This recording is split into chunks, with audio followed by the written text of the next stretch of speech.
Hey everyone, this is Tango Oscar Mike. I shot some video the other day, but once I started editing, I think it needed to be summarized a little bit. I have a Lenovo laptop. It's an 11E laptop that I've had for a few years. I just recently replaced the battery inside the laptop, as the original battery was only lasting about 20 minutes. And now I'm getting about 5 to 6 hours.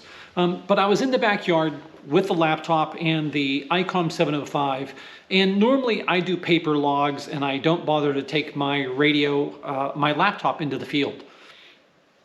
I set up my radio and my antenna, and I hooked up the laptop through the USB cable to the 705, and I opened up my logging software, and I instantly got tons of noise and static on the radio. And particularly on the frequency of 14.318, the radio would make horrible sounds. And I'll probably put a clip of that in right here.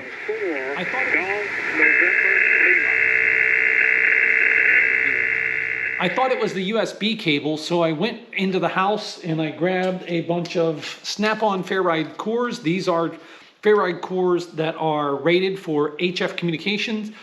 First, I tried a whole bunch of these single ones where I snapped 4 of them on the USB cable, which was a short USB cable.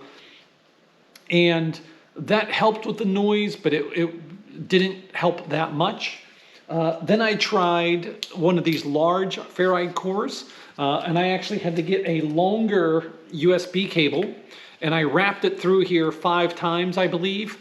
And that actually helped a lot with the noise. But still, on 14.318, the noise was crazy. But if I went off that frequency a little bit, there was still some noise, but it wasn't nearly as bad. I was using RG174 coax, so I thought, well, maybe that coax is, picking up extra noise from the USB. So I tried some LMR 400. Still had the same issue. So first, I'm going to try LMR 400. I have adapters on to take it to the BNC. Let's see. No. So even now in my house, I use this laptop all the time with the same USB cable and have never noticed that noise before.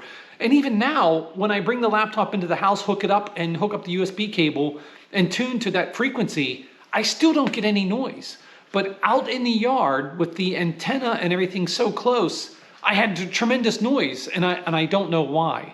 I don't know why I'm getting it out there and not here. I think it has to do with being too close to the antenna. So outside, I actually used a longer length of coax, and I was actually probably 60 feet away from my antenna, and I still had the noise. But I'm as far away as I can get. I got the radio box here. Let's open N3FJP again.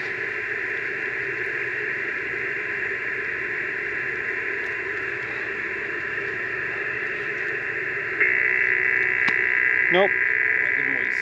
But inside, I don't. Now, from inside, I run LMR 400 out to my antenna, which is about 150 feet away. And I don't notice any noise at all from my radio. So I'm kind of stumped. I don't think it's necessarily the USB cable. I think the RF is coming from the laptop itself, but there's no way to test the USB port without the cable being plugged in. If I have the cable plugged in and connected to the radio, I don't get any noise until I open up logging software or something that accesses the CAT control over the USB. So as soon as the USB port goes active, that's when the noise occurs. But I couldn't figure it out. I tried to choke on the coax as well and still had the same problem. I tried a combination of all kinds of ferrites. I pretty much loaded up this entire USB cable with snap-on ferrite cores and still had the same issue. So I've kind of given up on that laptop. I thought, well, geez, I won't be able to use this laptop in the field and have CAT control for my logging software, so it updated the frequency. But then I started to think about remote control, and I had seen that ICOM has some remote software for controlling the ICOM 705 and other ICOM radios over the wireless that's built into the radio. That software is $140 and it comes on a CD-ROM drive. I no longer have a laptop with a CD-ROM drive. I haven't had a laptop with a CD-ROM drive in a long time. Most laptops you can't even buy with CD-ROMs anymore. So why ICOM is still selling that software on a CD-ROM, I don't know. If it came on a USB drive or a download, I would understand, but I checked ICOM's website and I couldn't even find a download. There was a download for an update, but there wasn't a download for the full version of the software. So until ICOM updates that, I'm probably not going to be purchasing that, but there is a free version, and that's due to some new software called WFView.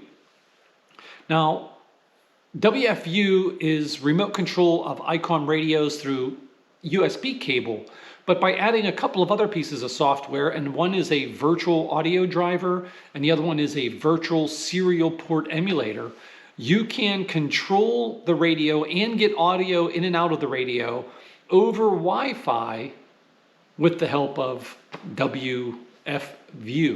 And that's not WFU, that's WFView, V-I-E-W. So I got that working. I haven't been outside to test it outside in the field yet, but I have it working in the house. And I'll be putting out a video shortly showing how I installed it and what you have to do to configure it. But that's where I'm at. I hope you enjoyed the video, and watch for the WFView video coming out soon. This is Tango Oscar Mike, 73. Take care. Tango Oscar Mike. 55 Golf, QRZ. Wait a minute. Hello, CQ Parks from Nancy 5 Golf. Is that the USB cord?